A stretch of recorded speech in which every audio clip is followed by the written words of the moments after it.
You have been in government for the past 20 years, but you haven't done much. Everything you see in the world crumbling. You can't blame anybody except this office. When it was created, from day one, it was a monster. Let me break it down for you. Our problem as Namibians is not corruption. It's the of the law. Master Advocate Basilius, thank you so much for coming on Africa Speak. So the first question that I have for you is, all over Africa, the people are losing trust when it comes to public institutions. But what really made you to believe that one ombudsman in Namibia would actually take up the system and win? Thank you for having me, and thank you for your viewers. Well, I think it is not really about me believing in one ombudsman in Namibia and then deal with this mandate and then win. But I think where I come from the background where I believe in the system. The frame of the Constitution, the Namibian Constitution, I think they brought in the concept of ombudsman to be an independent office, as you read from the Constitution. So which means he's just heading the institution. It's not only him alone working, but he's supposed to have a team of experts working under him.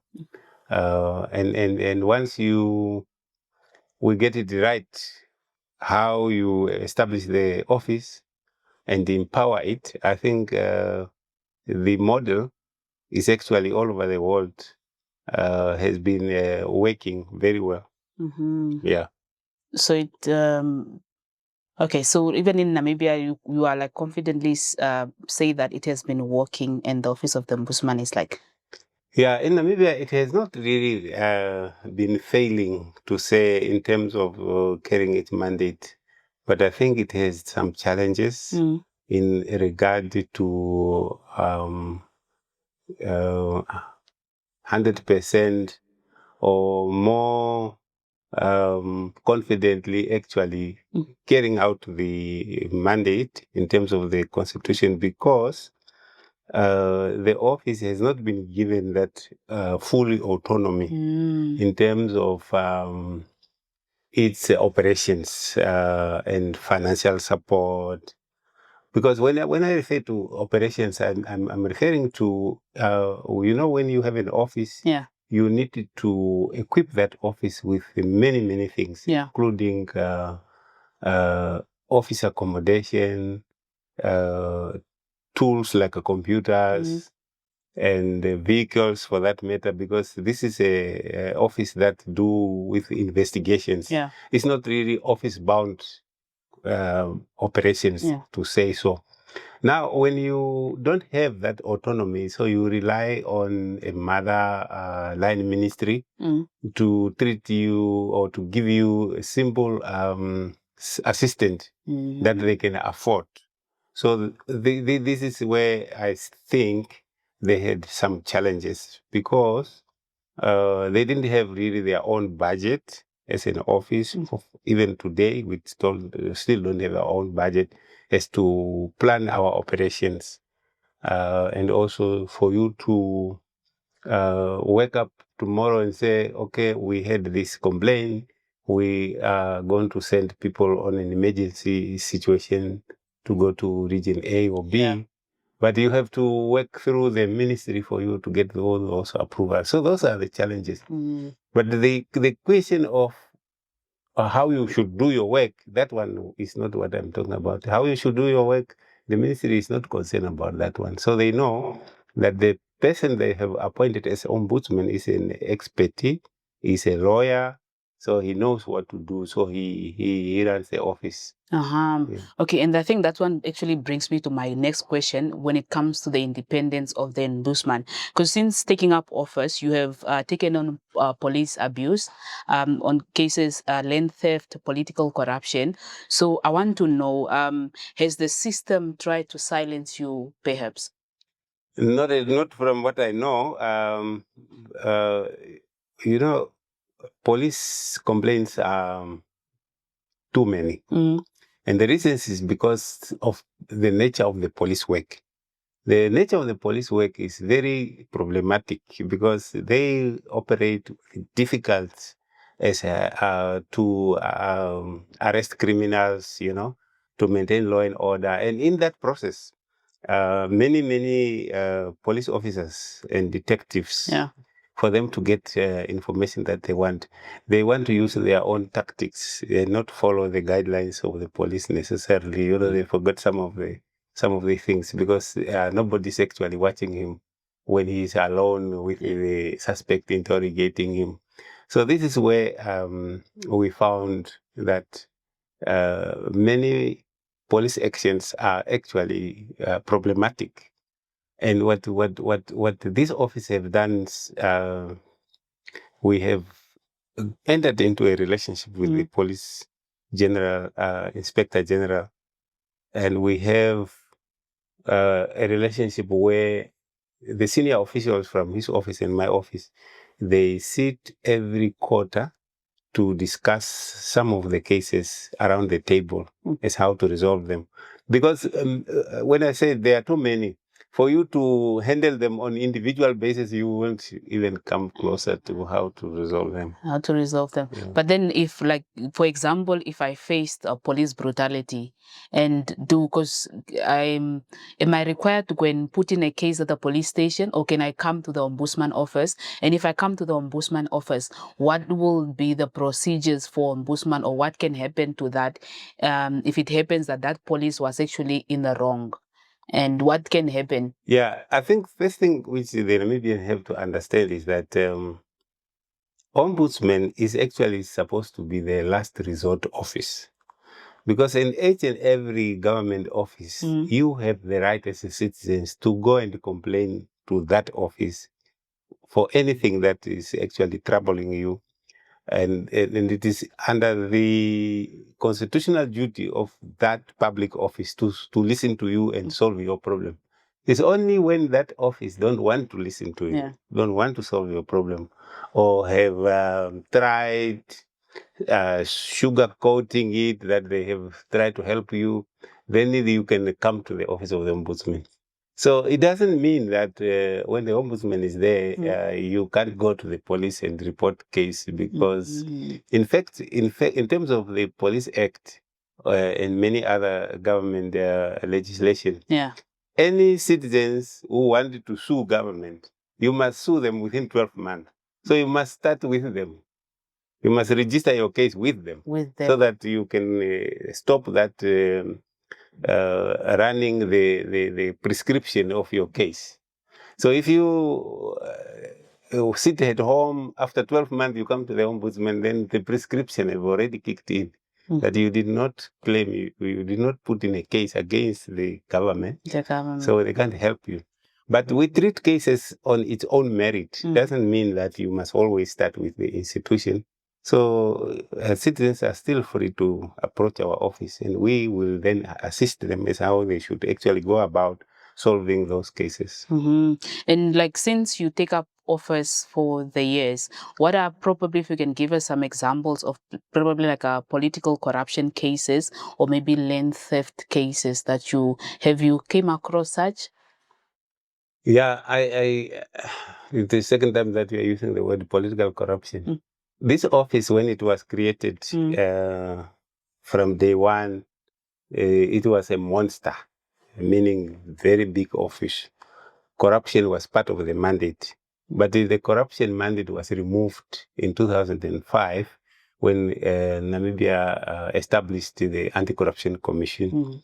So we don't deal with corruption anymore. So if there is anything that sounds like corruption, we refer it to this Anti-Corruption Commission. Or we refer the person to go and report it to the Anti-Corruption Commission. But what we do is there is a small aspect of misappropriation of funds. And that one is a tricky one to deal with, because there is a thin area between whether you call it theft of money or you call it corruption or what is it? Because that's the trick. But when you read the definition of misappropriation of funds, it's like you have been trusted with someone's money, but then you use it for your own benefit. That's what the definition of misappropriation of funds is. So we don't have too many of those cases. In fact, since I came to the office, I have not dealt with one of those cases. Yeah. Okay, it's like we are moving in a new direction or something. But yeah, I also want to know, like, since the Ombudsman is not an independent body and works, like you say, you have to send different things to the different ministries, like the budget and things like that. So when it comes to recommendations, when sending recommendations to powerful ministries, or do they respond or do they ignore you? Well, maybe we must make corrections when you use independent body. It is actually independent if you read the Constitution, but it is still linked to a line ministry, Ministry of Justice. There's staff that work for the Ombudsman. They are under the Ministry of Justice. So the head of that administration, he reported to the ED of Justice. You understand? So that is actually what makes it not to look like it is not independent. Yes. But the office itself, Ombudsman himself and his operations is totally independent.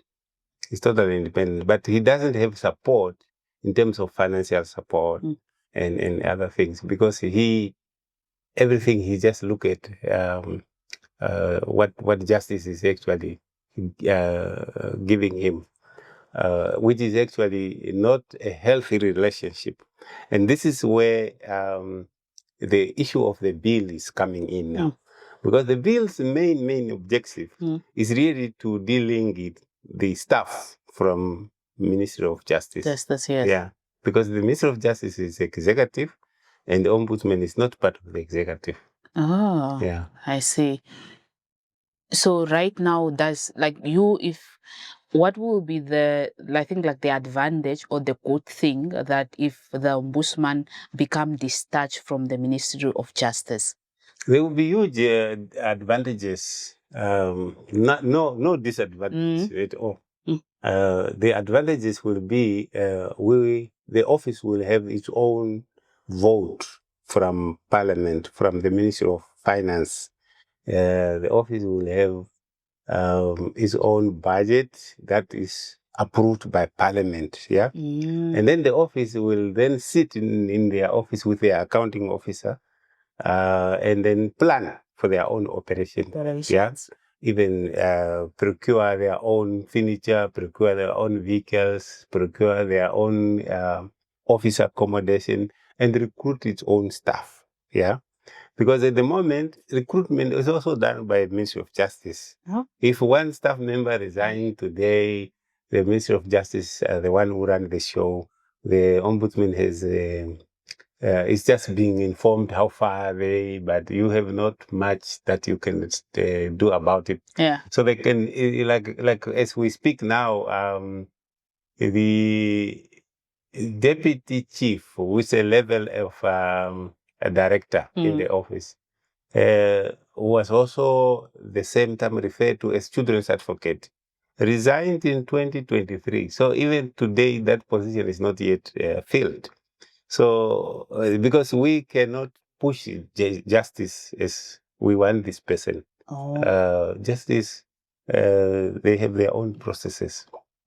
So those are the challenges. Those are the challenges. Because how I understand Ombudsman, I come here today, I'm not an expert and I don't know much about the Ombudsman as well. But how I understand it is like the Ombudsman is there to protect the Namibian people, or to be there for the Namibian people against the state institutions or the state itself. Indeed. So how is the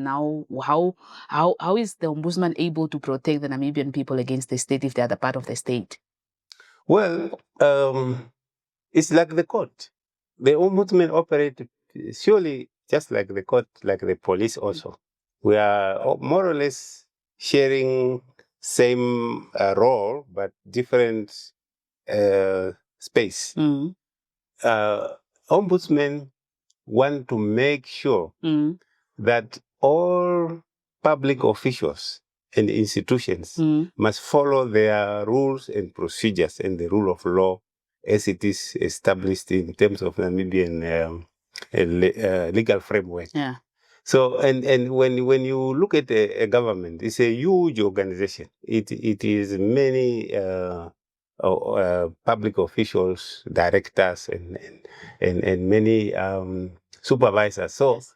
that is the challenge why the ombudsman is actually necessary, because these officials, they can make mistakes in their decisions that affect the rights of the citizens. So once that is picked up by a particular citizen, and he approaches the office, and the office says, no, that is our decision, we cannot change it. That's the time you then think of the ombudsman. The ombudsman will then have to look into as to why was the decision taken in this way. We actually ask 3 questions when we look at the matter. What happened? Why did it happen? What should have happened? Yeah. So once you get the answers on all this, you can know that, okay, this person was unfairly treated. Yeah. Okay. So I'm very curious, like, have you ever felt personally or professionally at risk for speaking out or taking up any case? No, I think as an ombudsman. Are you referring to the officials and the ombudsman himself? Yes. No, the law is clear. The ombudsman is actually in chapter 10 of the Namibian Constitution. Mandate is stipulated there. But then there is also a law from Parliament that goes into details as how the ombudsman must do his work. In that law, it's clearly stated that ombudsman and his staff cannot be taken to court for purposes of doing his job. So we are actually protected by the law. No one can take me to court that because I have investigated Ministry A or Ministry B and I didn't find anything. It's like I accused them unnecessarily. No. They don't have that mandate. Okay. The law prohibits them from doing that. Yeah. So we are protected. Okay. Yeah. So you haven't really felt any unprotected, even though the Constitution says that. Not at all. You know, the other thing is also ombudsman is really a very high senior government official. Yes. So the government institutions, including public officials, they also respect that office, that individual in the office and the work that they do. Yes. Because we have created these institutions for ourselves. Yeah. It's not just for to please the outside world. Yeah.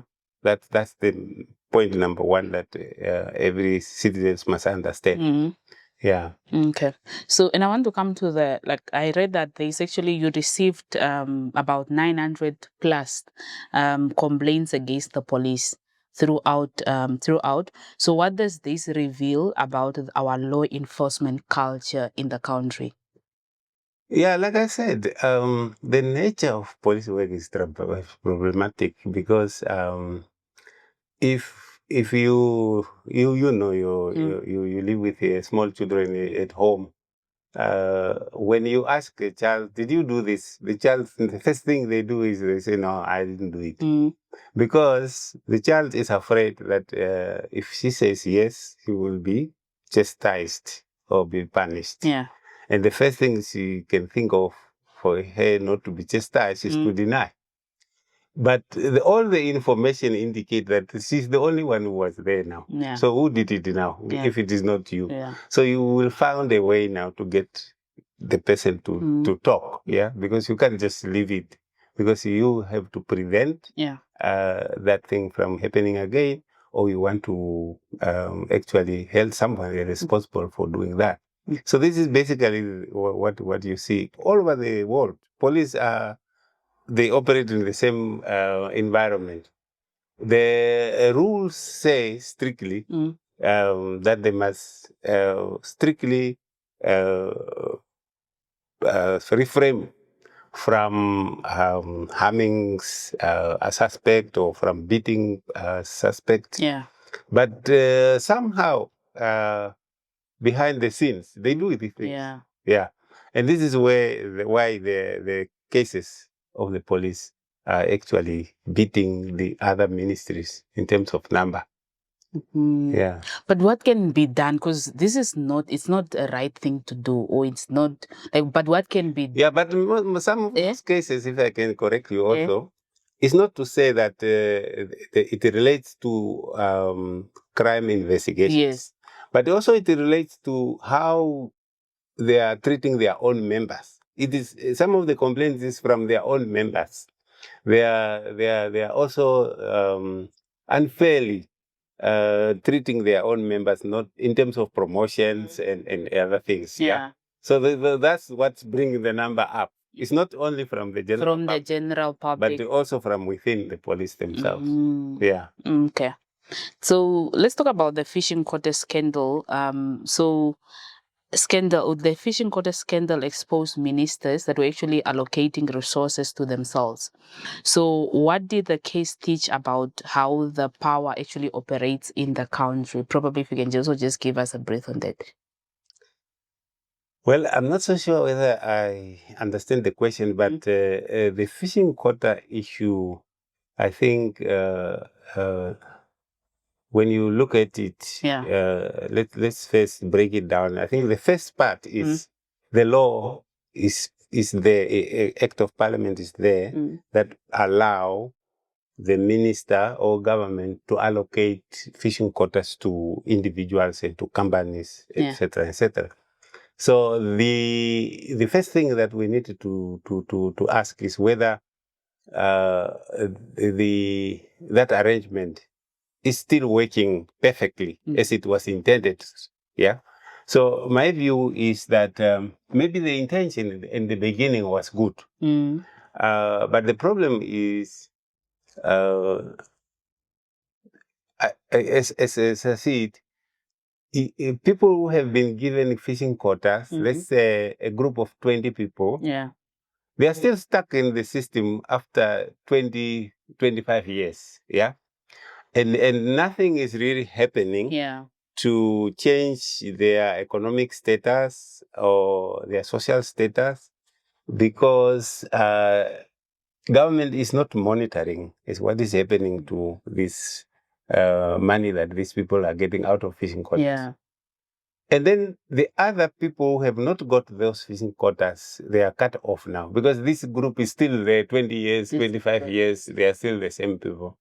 So probably is something that as Namibians, Namibian society, we have to debate whether we can look into the model that we have put in the law, whether we can put a cap on it, that people have to stay in the system at least minimum of 15 years, then you get out, the other people come in. Probably, I'm not saying I'm right, but I think that is the first part. Yeah.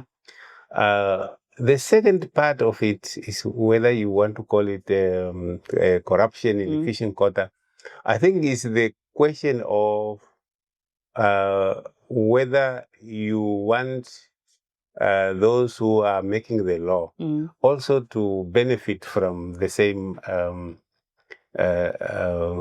legislation that they are making for themselves. You understand? Yeah. So there is a conflict of interest there.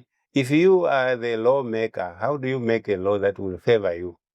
So my view is that if you are a lawmaker, probably you shouldn't be part of the fishing quotas. It's the same thing like when you run a competition. Yes. And your organization is running a competition where people will win, like, let's say, a car or something. You exclude yourself and your family and people who are closer to you. So I think this is my view that probably this is why you are calling it corruption, but it's not really the corruption as we know it from a layman's point of view, but it's a deliberate thing. Yeah. And I think it will only like it can only happen if, and I think before the camera we were talking about the media, the media, our role as the media people or the media in the country. And I think it's actually the role or the responsibility of the different stakeholders and the Namibia citizens themselves to hold the people accountable, or to hold, like, you said you will do this, or this and this happened. So what happened here? What can we do? Or you have been in government for the past 20 years, but you haven't done much. What can we do? Or like, what must happen to you now? Or we have to get somebody new. Yeah, I think you are right. I cannot agree more with that point, because you see, we have so much resources, and there was a very few small population. It's like what the president now is saying, that we are too few to be poor. So if we approach it from that angle of giving each other turns, I think everyone will have a share to the cake. Yeah, that's so true. And illegal fencing of communal land. So why is this such a high stakes issue for rural and indigenous communities? Well, my office has not really dealt with much of illegal fencing in the rural communities, but we are following the news and the development in some regions.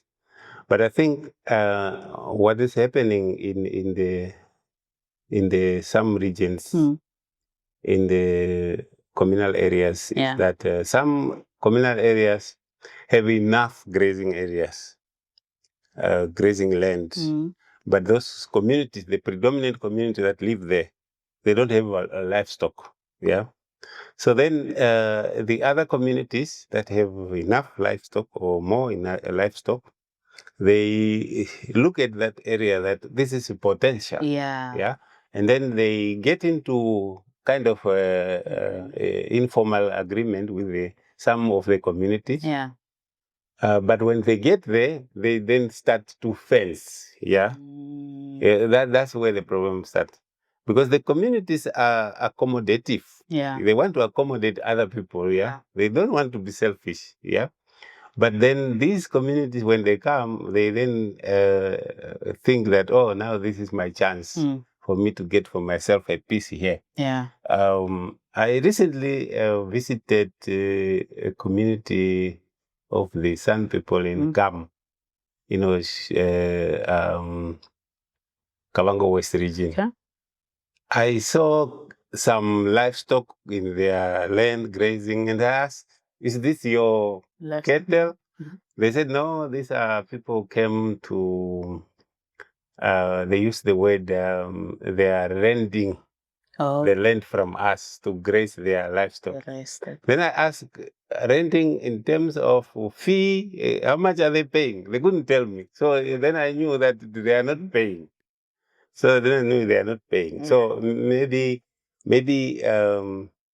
they came to give them something at the beginning, but then that was the end of it.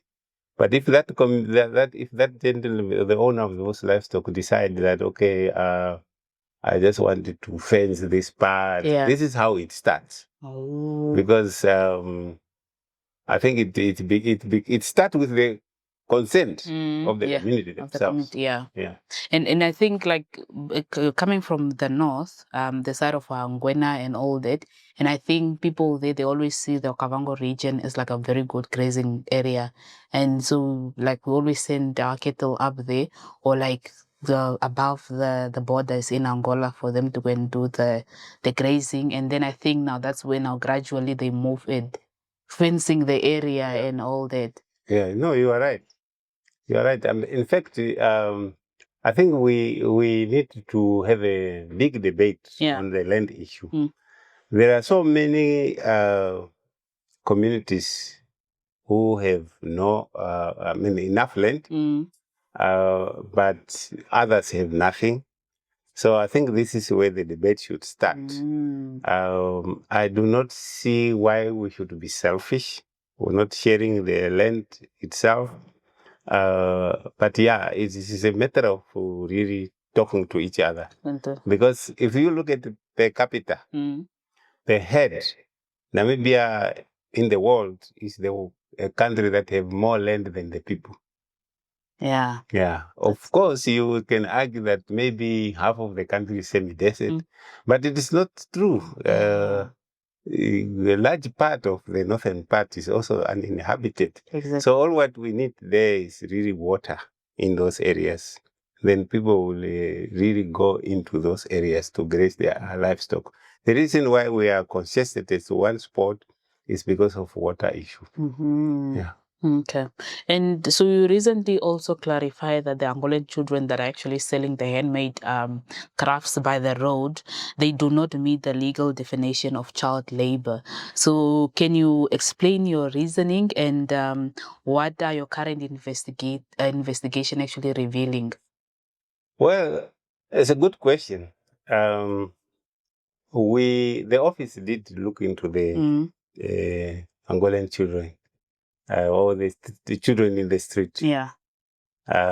We took our own initiative just to see how big is the problem. Yeah. Yeah. But what we found, we found that they are moving with their parents. Yes. And if they are moving with their parents, then it means these children and these parents, they all come from Angola. Yeah. Yeah. So based on that information, and they are selling what is everybody's have seen, the wooden crafts. Yeah, the wooden crafts, yes. In fact, is those material that we use to cook porridge, etc., etc. So if you look at the UNICEF definition of child labor, or the UN human rights definition on child labor. Yeah. Child labor relates to the work that a child cannot do because she or he is too young to do that work. It will harm his health, his physicality, and emotional growth. Yeah. And also hazardous for the child. But light work, domestic light work, for the purposes of his or her own development at domestic level, at her home, it is allowed. Even holiday work for a child, if that work is lighter, and it is suitable for his physicality, it's also permitted. So that's where I come from when I said it does not, what I see with these Angolan children with their parents does not fit child labor. Oh, yeah. But did you try to find out what is the main reason that the Angolan kids and they're actually moving from Angola with their parents and they are now coming in Namibia? What is probably like the reason behind that or your investigation? No, I think we did not go that far because we don't have really the interest even to go that far because it is not our mandate to ask the Angolan people as why they are leaving their own country to come to Namibia. Migration is a global issue. So people go where they think they will get better life, better opportunities. So we didn't go that far for us to find out why are they leaving Angola. But you know that in Angola, Namibia, Zambia, Botswana, we just cross the borders as we want. For better opportunities. But it is not limited to Namibia. It's globally, as I said. So the problem why we looked into this is because the streets is not safe for children in the street.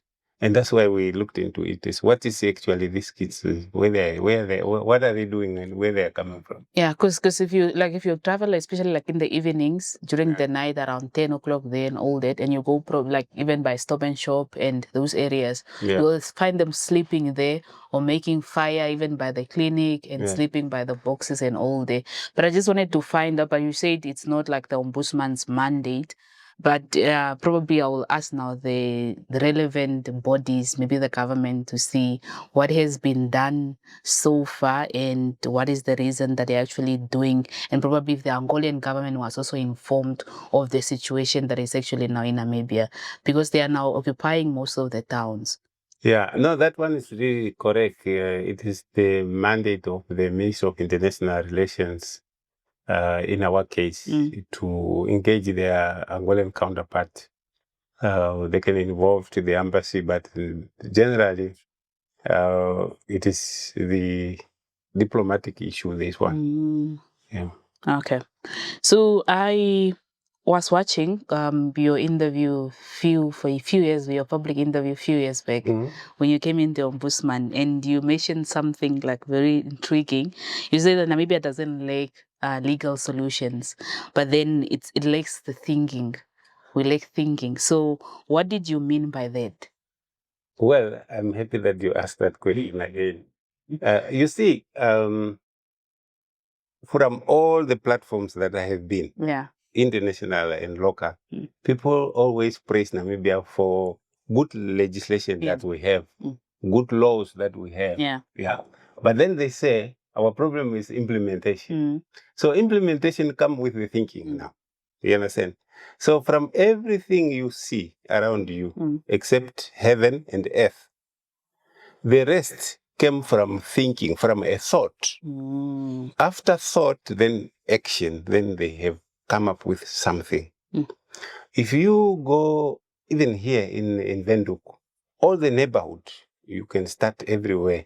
You will see that in the neighborhood, not all houses look the same. Each house is different. There are poor houses, there are rich houses, and middle class. It's about the thought. It's about the thinking. The way we think, that's where you will be today. Yeah, where you are today is where your thought brought you. Where you will go tomorrow is where your thinking will take you. So our challenge is really the thinking. That's why we are failing to solve small problems. It's because our thinking is, we are lazy in thinking. Management is about thinking. So if you have in the city a lot of potholes, and you are not sitting around the table to think how to solve it, you will still stay with the potholes. So the law is there, but how to solve it is the thinking. So that, I think you get my point. Yeah, I do get your point. But what is lacking in us, or what is probably hindering us from thinking as Namibian? Well, I think we misunderstand development, because the development, there is no definition of one development. My view is, even in the UN, they use human intelligence or human development itself as an index to measure your how developed is your country. So that's where thinking is very important, because in the thinking, that's where you will solve the problem of management. Management will never be solved by an investor. Yeah, an investor will just bring money, put up the structure, employ people. But when you yourself is not solving how to run your own country, that is management. It will never be solved by anybody else except you as a citizen. That's so true. That's so true. So what would you say are some of the most dangerous forms of everyday corruption harming citizens? I thought I talked about corruption. No, like the everyday ones, that are happening on low or like on everyday Namibian citizens. Okay, no, yes. Let me put it to you this way. Let me break it down for you. Our problem as Namibians is not corruption. It's the ignorance of the law, the rule of law. When you, as a procurement officer, have been given the rules and the procedures to follow when you want to procure, and you ignore it, and you want to do something else, that brings you will then later become a corrupt person. Correct. Yes. Because you have ignored the rule of law. But if you just stick to the rules of the game, there will be no corruption. No corruption. There will be no corruption. It's true. Okay, so like, do you think, do you believe that the Pan-African institutions, here we are speaking about the courts, the Ombudsman, the commissions, can actually protect the citizens from the state abuse, or are they just symbolic? Yeah, it's a good question, but you see, the protection of the citizens in terms of our constitution is within their own hand. Yeah. Article 1 of the Namibian Constitution says the power shall vest in the people of Namibia. Yes. So they are supposed to make sure that they champion their own destiny. They must not allow their only country to fall. Yeah, because the power is with them. Yeah. But then answering your question, whether institutions like Ombudsman, Parliament, or because they are all institutions, police or defense, they are all institutions. Yeah. Because the rule of law is about the law and institutions. I have not seen a country that has prospered that does not respect the rule of law or its own institutions. Where you see chaos in this world is where they don't respect these institutions. And where these institutions are also weak, they don't really have anything to offer. But once these institutions are strong, how is the institutions are strong? So institutions are strong in terms of what you just said, respecting them and also empowering it. Yeah. In terms of how you employ people, the top officials of these institutions, because that gives it credibility for it to be respected also. Yeah, because people respect authority if there is leadership in the authority. Maybe I must repeat that one. Yeah, people respect authority if there is leadership in the authority. So if you appoint a head of an institution whose credibility is questionable or character is questionable, people will not respect that individual, and then the institution is compromised. Yeah. That's so true. I do agree with that. I think it's just like in a house, if an elder is not respected, then the house will just be chaos. Yeah. So, yeah. So what lessons should Namibians be learning from other African countries? Here I'm speaking about Ghana, Rwanda, and Kenya. Like with what is happening in those countries, or what happened in those countries. I don't know what's happening in Ghana and Kenya. Maybe Rwanda, I will guess that maybe you are talking about genocide. I'm not so sure. Or the development which everybody's talking about, or what are you referring? Yeah, the development that is happening in Rwanda, the genocide as well. But like in Kenya as well, there's been a lot of like political kind of chaos that has been happening with the youth standing up and the whole thing like that. And also with Ghana, with the political landscape of Ghana currently. And when you're looking at the freedom of the different activists, or what the injustice that is actually happening to some of the activists that are actually standing up against the state and all that, and them being locked up or them being killed and all that. Well, I think Namibia have been a leader since we became the last African country to become independent in terms of championing democracy. Yeah. political democracy, for example. Of course, economic issues, we are still not there, as many people speak. I'm not an expert in the economic.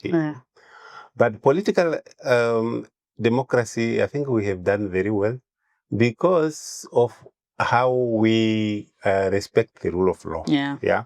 So there's nothing that we can really say, maybe that's what we need to go and learn from other countries, because our supreme law is very clear as how we should do business.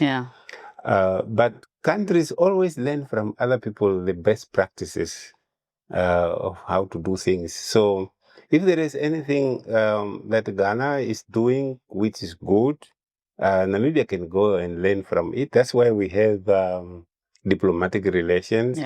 This is the job of our ambassadors, who must go and actually explore what is that the excellent things that these countries are doing, and then come and share it with our head of state here, so that we can probably also learn from it.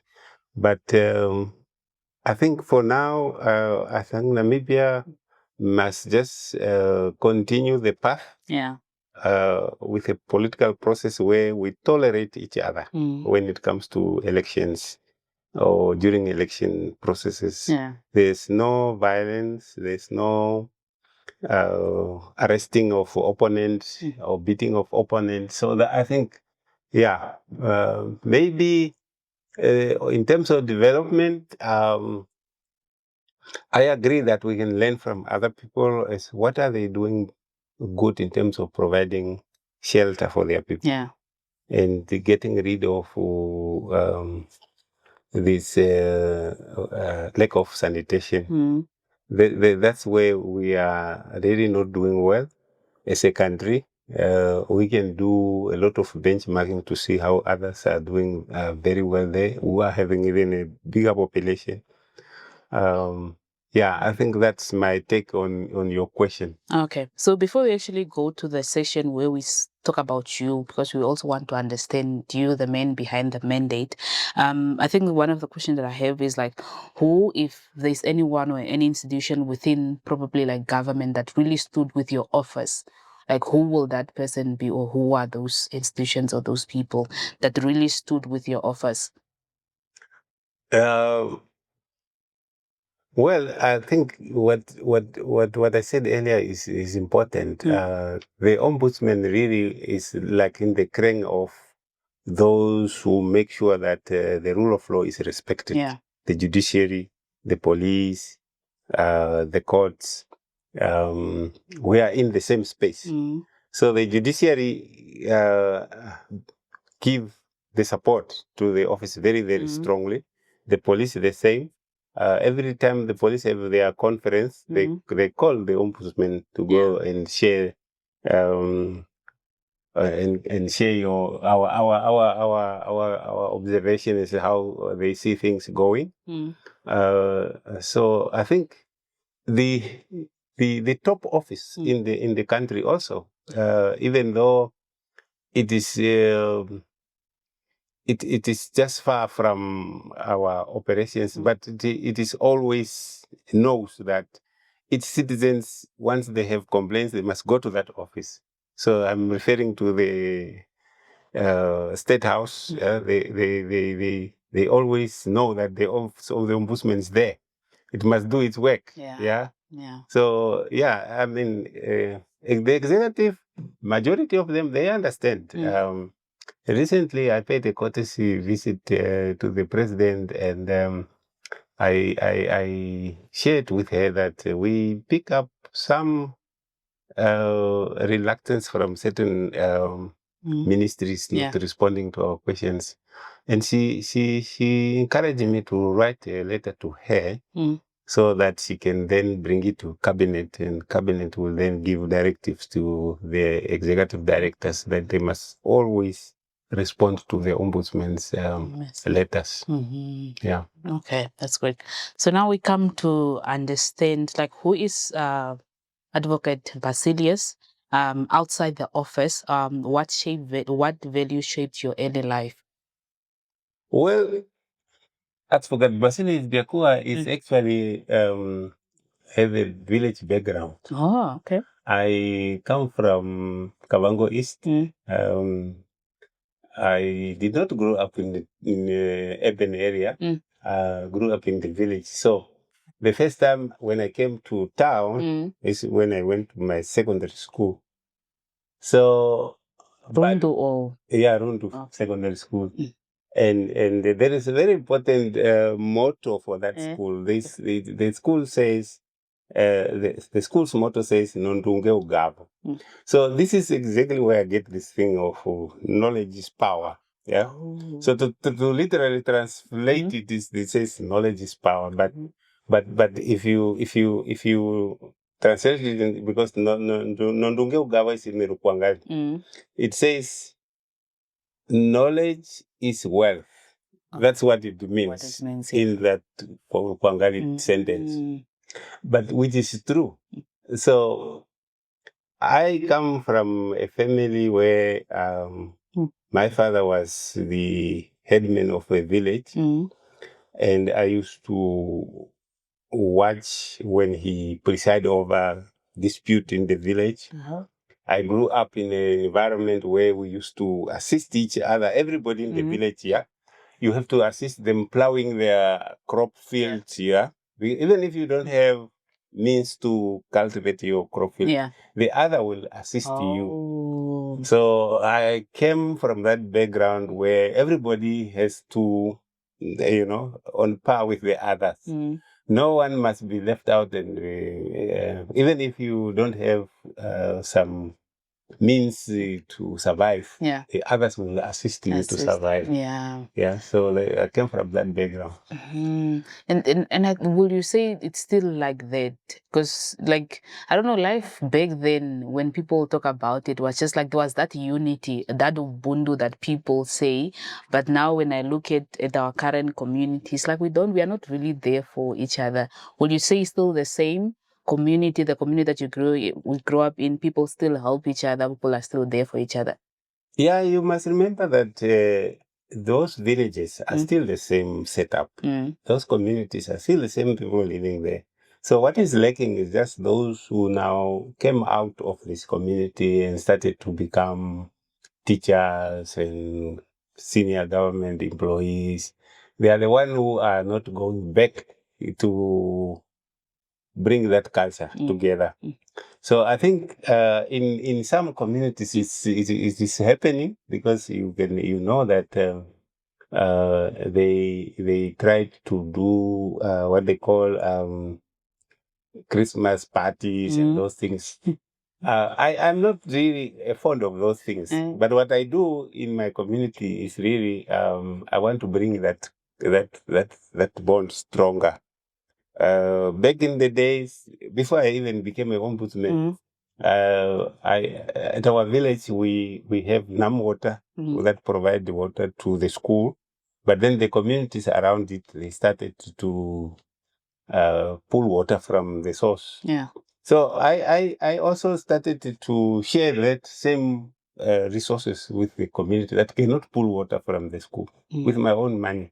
I just put the tape from the NAM water source and took it to a village where the community can get water also. Because you can't have a better life while they don't have. It's true. So we are trying to bring that culture for the people to understand. And this is why I also have a garden there where I grow vegetables and I sell to the community, just not for profit, just to support them. So I come from that background. But then I think in my younger age, I was also involved in trade unions. When I was involved in trade unions, trade unions must help your co-workers. So this is how I was then maybe spotted, and I was first approached to become the first regional councillor in my area. So I come from that background of working for the community. And this is how I then, when I left politics, I then went to study law. And when I studied law, I then decided to work for the Ministry of Justice. Oh, so like you studying law did not come like immediately you from high school and you're like, no, my father was like, your father is like a traditional lawyer or like is a traditional court. Is like the inspiration come from there, then after grade 12 you go and study law, or like where did No. I was first, I studied first public administration. And then I was working in HR. And then from HR, I was the counselor. So from there, that's how I then decided that no, I must just go and study law. I can serve the community better in being a lawyer. And that's what happened. I just left politics not to lose election. I didn't lose election. I just decided to tell them, you must look for somebody else now. I'm going to study law. So then I came to study full-time law, and that's how I became a lawyer. What made you say that I'm leaving politics, let me go and study law? Because you having already a job and political career in politics already looking bright. So, and then you leaving that behind. Yeah, I think you are right, because myself, in my case, I was too young at that time. When I announced that I'm going to study law, I'm not going to contest. The late president, founding father, we were working closely together at that time. He sent former President Pohamba, who was the Secretary General then, to go and talk to me to find out why I am not interested in politics again. Really? What do I want? So I must just say what I want, yeah. And then Pohamba went to my village there. He found me there, and we were talking as we were talking, two of us. And then I said, no, don't worry about that. I'm not really disappointed in this. It's good. Money is good. I'm exposed. I travel abroad. Yeah. But I think I'm too young for this politics. Let me just go study and then I will come back. I'll get into politics later. So, and as you know, the founding father, he likes people who study. So that's how they then said, okay, let's leave and go study. So I guess, as you correctly said, if I said, no, I want to be a deputy minister or something like that, probably I would have been kept. Yeah, but I decided to leave. So that time when you were a councillor, it was during the founding father's term? Yeah. I was the first councillor. We were the first councillors. That was like 15 years. How many years? Oh, that's many years. 92. 92? Yeah, from 93 to 98. I was a councillor. I came to study law in 1999. And I'm thinking it's in the 2000s. No, that's a long time. long time. Oh, yeah, quite interesting. So, now after studying law, did you have a plan that after studying law, I'm going to take up this and this, I'm going to become an after studying law, I wanted to continue representing people in court, and I went straight to private practice. I stayed in private practice for a year or two. No, for 3-4 years, I think, from 2004 until 2007. Yeah, I stayed a little bit long. Then I went into Ministry of Justice. I was also weighing my options in terms of my personal development. Yeah.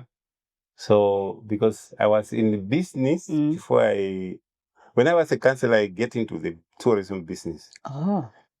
And when I left, I sold my place to other people. So when I got into legal work, I then wanted to go back to tourism business. But I eventually went back to tourism business. That's why I then decided that, okay, being a lawyer is really a very tough job. You must be there every day. So better for me to go to government, then I have a space to do tourism. Oh. So that's what brought me back to the ministry. Oh, okay, I see.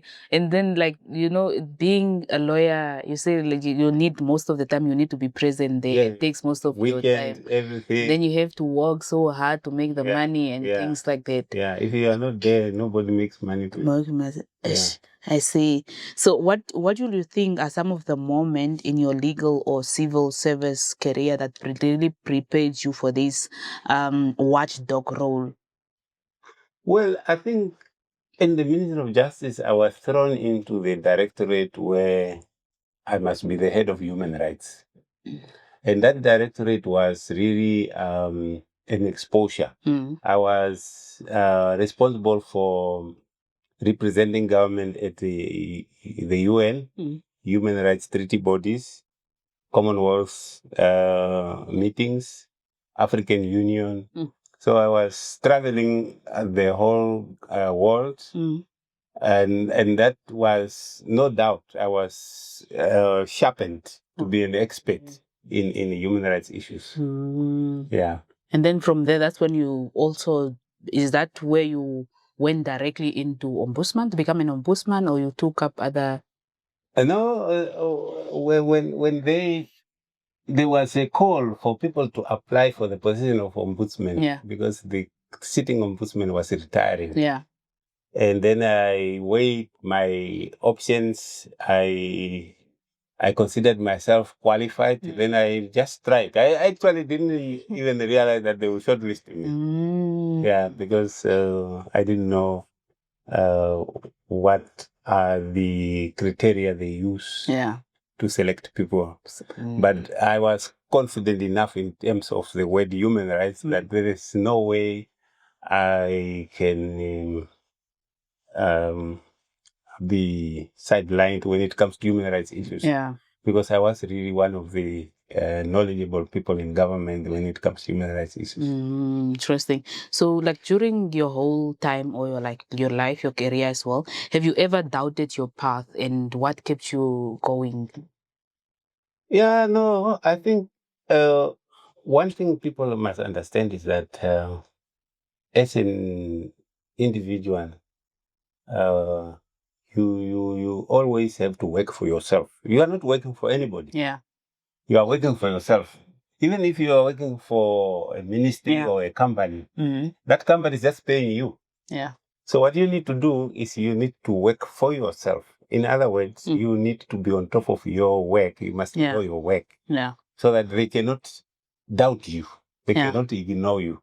So all the time, all in my life, I always had that understanding that I'm not working for anybody, I'm working for myself. So, and I think that's really one thing that we need to kind of like embody as Namibian, to take ownership. Yeah. Because we really don't have that ownership. Yes. So, yeah. So, if you had 60 seconds to address Namibian political elite privately, what uncomfortable truth will you share with them? Well, what I will say, particularly for the young ones, is that don't seek for success. But what you need to seek is you need to be a person of value. Yeah. What I mean by a person of value is that you need to have the knowledge and skills. Once you have this, it's an asset. Even an earthquake cannot take it away from you. It will stand. Yeah. So that will take you far. Yeah. And that is why it is important that when you have degrees, they will bury it with you. Nobody will inherit it. So knowledge and skills is actually what will take you far. Far. Okay. Yeah. So how do you want to be remembered? A bureaucratic or a truth teller who disturbs the comfort of the powerful? How do you want to be? No, in this work of being ombudsman, you just have to stick to the rule of law. You must be assertive, tell the truth to power, to save the citizens. Yeah. and also to enhance the good governance of the country. Yeah, but how do you want to be remembered, you personally, not being an ombudsman, but just you? If people speak about Master Basilius, what do you want people to remember you as? No, I'm really a easygoing person. They can relate to me to. I'm here to share what I know with everybody and how I see the world is how we should actually. The world is actually in trouble because of leadership. Everything you see in the world crumbling. You can't blame anybody except the leadership. The leadership. Yeah. Okay. So yeah, thank you so much, Master Basilius, Advocate Basilius, for coming on Africa Speak. And finally, like, what's your message to an African child that is actually currently watching this, who sees injustice, but they feel powerless? Yeah, that's a very good question. I think for the African child or Namibian child, the office is here. We have children's advocate. We share their rights with them so that they can understand their rights, but we stand for them. But what is important is really there are 4 freedoms. Children actually enjoy freedoms than rights, as you know, because rights for children is like put in abeyance because it is exercised through their parents, their guardians. But freedom is the only thing they enjoy. So, but one of the important freedom is freedom of lack from fear. Children should not live in fear. Otherwise, they will not enjoy the other freedom. So once you pick up that you are living in fear, please approach the office of the Ombudsman so that we can stand on your side. Thank you so much, Mr. Basilius.